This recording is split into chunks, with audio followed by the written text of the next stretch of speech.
नमो नमः। अयम निजम परो वेति गणाना लघु चेतासाम उदार चरितानाम तु Vasudev कुटुंबकम। Welcome all. I am Acharya Balkrishna Dave. Today I will discuss about Ved and science in order to focus on the protection of environment and understand the related aspects. Ved is an ancient religious text which enlightens us about the fundamental principles of life. There is no such problem in the world which cannot be solved by an ancient religious text called the Vedas.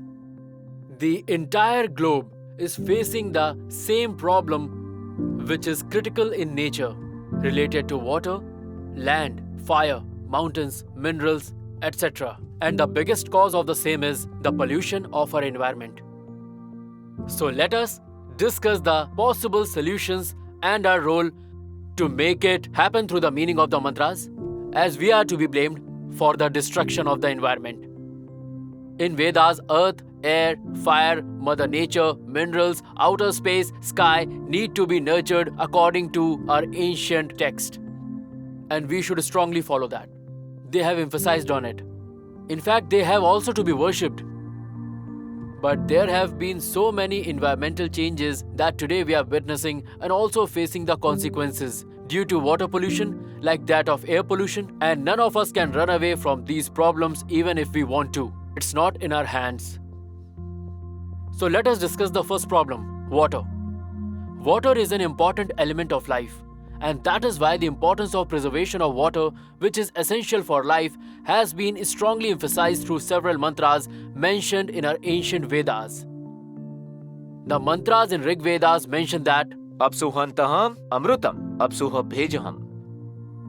This means that water is nectar and it is rich in medicinal properties. Hence, the purity and abundance of it should be maintained. And if we have to talk about today's current times, COVID-19 pandemic times, our environment has provided a boon to all of us. We can rightfully call it, this is the dreadful COVID-19 pandemic phase a boon for our mankind. All of us collectively made so many efforts to reduce water pollution in the past. But all of us witnessed the Mother Nature healed this critical issue of water pollution during the lockdown period over 2 months. So now we have to accept this important fact that we all have to consistently ensure the preservation of water. Along with water preservation, it is important to consistently protect the environmental balance as per its description in the mantras of the Vedas. Kuto samayam indibihi yuktan chat sheshidat. Air has the power to nurture life.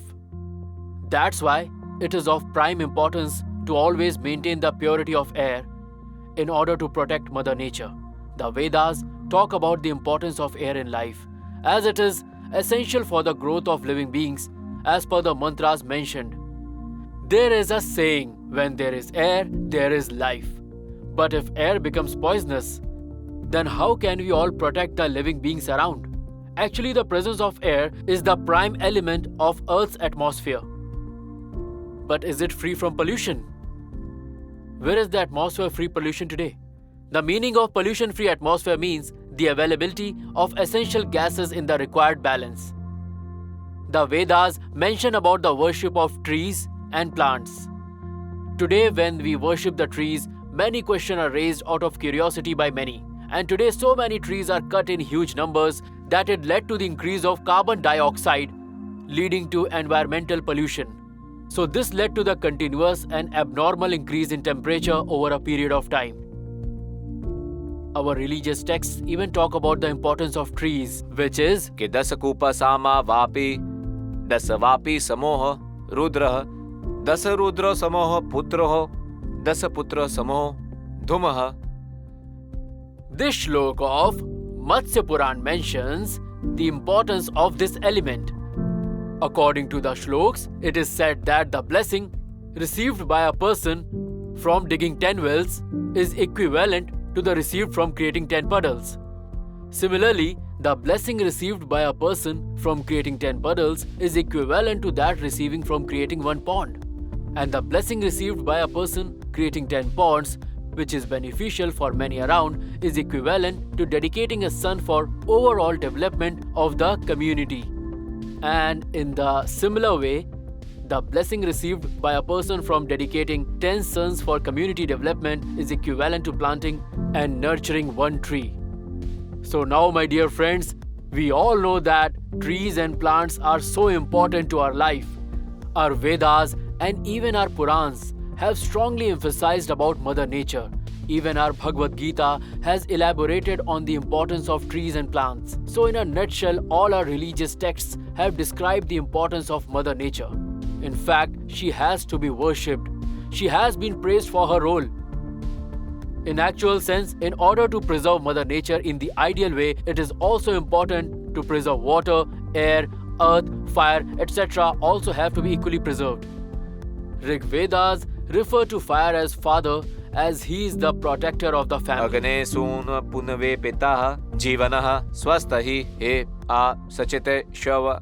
The Vedas are chanted in the presence of fire. Fire indeed is God, the one who gives birth to life. The Vedas mention about the importance of environmental protection. In several stanzas of the ancient religious texts, conferred fire as equivalent to earth, earth as equivalent to outer space, and outer space as equivalent to infinite universe. They have been referred to as gods in order to explain their importance. Yajurved also mentions that दुब्बातारेतायते मधुक्षरन्ति सिन्धवः माद्विर्नः सन्त्वोखदीः मधुनक्तमुतोकसो मधुमत्पार्थिवगोरजः मधुद्यौरस्तु नः पिता मधुमान्नो वनस्पतिर्मधुमाँ अस्तु सूर्यः माध्वीर्गावो भवन्तु नः. So, my dear friends, this means that may air always remain pure and continue to support life. May the sea remain calm. May the elements of Mother Nature that bring in peace also give the required energy to our bodies. May our nights be peaceful. May our days be bright. Everything should be beautiful. Everything should be sustained. Not just the human beings, but also it should be balanced and peaceful. May it always bless us. May it always be peaceful. May the sun keep shining. May there be abundance of cows and milk. There are several such mantras that appreciate the great Mother Nature. You can even refer to them, and hence it is proven that in our Vedas it is written that we should always respect Mother Nature, always nurture her to protect life on this earth. And if we keep the environment pollution free and sustain the required balance in the environment, only then we can call it a peaceful life. In our ancient Vedic text, there are several such environmental related solutions and remedies, which are easily available through related mantras that would guide us on how to remove the impurities into the environment in a simple and desired manner. Thank you very much.